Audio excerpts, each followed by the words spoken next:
National Herald घोटाले को लेकर बीजेपी की ओर से आज अमरावती में कांग्रेस पार्टी के खिलाफ प्रदर्शन किया गया।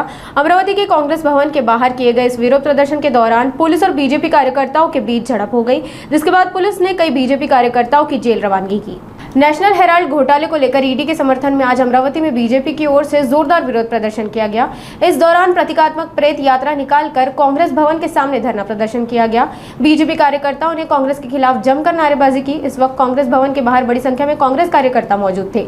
दोनों दलों के कार्यकर्ता इस वक्त आमने सामने आ गए। जब पुलिस ने बीजेपी कार्यकर्ताओं को रोकना चाहा, तब आक्रामक कार्यकर्ता और पुलिस बल के बीच ज्या यंग इंडियानी एजेएल नावाच्या कंपनीला टेकओव्हर केलेली आहे, जी एजेएल 1938 मध्ये स्थापन झालेली होती, त्या एजेएल कंपनीला केवळ 50 लाख रुपयामध्ये, ज्याची स्वतःची एजेएल ची प्रॉपर्टी 2000 कोटीपेक्षा जास्त देशामध्ये आहे, त्याला केवळ आणि केवळ 50 लाख रुपयामध्ये यंग इंडियानी टेकओव्हर केलेला आहे। या यंग इंडियाचे 76% शेअर्स हे राहुल गांधी आणि सोनिया गांधी यांच्या नावावर आहे।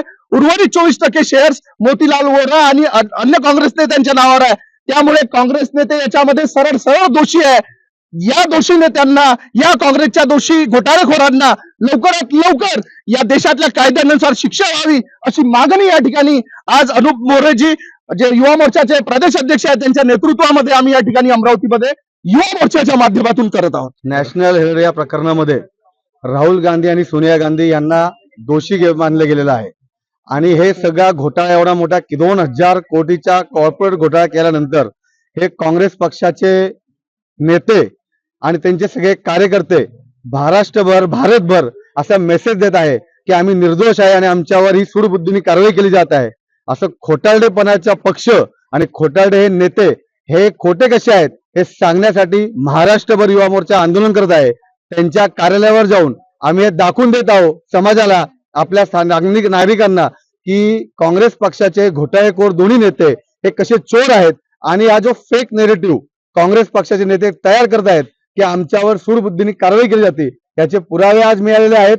त्यामुळे हे कारवाई सूडबुद्धी नाही, तर ही लोकशाही मार्गाने कायद्याने आम्ही कारवाई करत आहोत। हे आज आम्ही पक्षाचे सगळे पदाधिकारी, महाराष्ट्र युवा मोर्चाचे सगळे पदाधिकारी, अमरावती युवा मोर्चाचे सगळे पदाधिकारी, आम्ही हे प्रत्येक ठिकाणी जाऊन हा मेसेज लोकांपर्यंत पोहोचवत आहे। त्यांच्याशी आमची चर्चा करण्याची तयारी आहे की भ्रष्टाचार कोणी केला, जर तुम्हाला अटक करायची आहे ते अदानी, अंबानी, ललित मोदी सगळे जे देश सोडून ते गेले मोदीच्या सरकारमध्ये, त्यांना मोदींनी अटक का बरं केली नाही, हे सुद्धा आम्ही त्यांची चर्चा करायला तयार आहे किंवा त्यांचा आम्ही सगळं करायला तयार आहे। नक्कीच बघा, आता त्यांनी आता काँग्रेस राहुल गांधीची अर्थी काढली, हे आता आम्हाला तुमच्याकडून कळलं। आम्ही सुद्धा यार आंदोलन निश्चित करणार आहे। मात्र मी तुम्हाला परत ते सांगतो की सगळी सत्ता त्यांच्याकडे, सगळ्या चौकशी करणार संस्था त्यांच्याकडे, आणि हा उगाच म्हणजे जे आपण म्हणतो चोराच्या उलट्या बोंबा, तसा यांचा प्रकार सुरू आहे।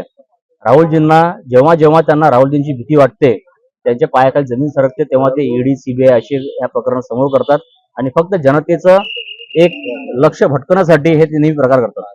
हे यांच्या म्हणजे बोंबा मारायचा, जे बोंबा या मारून राहिलेले आहे, राज्यात सरकार यांची, भारतात सरकार यांची, यांनी डायरेक्ट अटक करावं आणि येऊन राहिले मोर्चा घेऊन ते काँग्रेस भवनवर, जे पूर्ण माहिती न देता चोर पायांनी ते इथे येऊन राहिले। कलेक्टर ऑफिसचा सरकार तुमच्या, तुम्ही अटक करा ना, हे काय तमाशे करून राहिले, म्हणजे त्यांच्या सत्तेत तेच तमाशे करून राहिले, तेच मागणी मागून राहिले अटकची आणि इथे येऊन करायची। त्यांनी हेच जर पूर्व सूचना आम्हाला आधी दिली असती तर आम्ही याच्यापेक्षा त्यांच्या तयारीत राहिलो असतो आणि त्यांना आता पण आम्ही तयारीत आहे। गेल्या 15 ते 20 मिनिटात आधी आम्हाला माहित पडलं की भाजप मोर्चाचे असे लोक इथे येऊन राहिले। प्रेसवाल्यांनी पण त्यांना विचारायला, तुमची सरकार असल्यानंतर राहुल गांधींवरती तुम्ही जे प्रश्न उचलून राहिले, जे गुन्हे दाखल करायचा विषय करून राहिले, तुम्ही अटक करा, तुम्ही तर काँग्रेस भवनवरती येऊन तमाशे का करू राहिले, येतही असाल तर आम्ही त्यांच्यासाठी तयार आहे।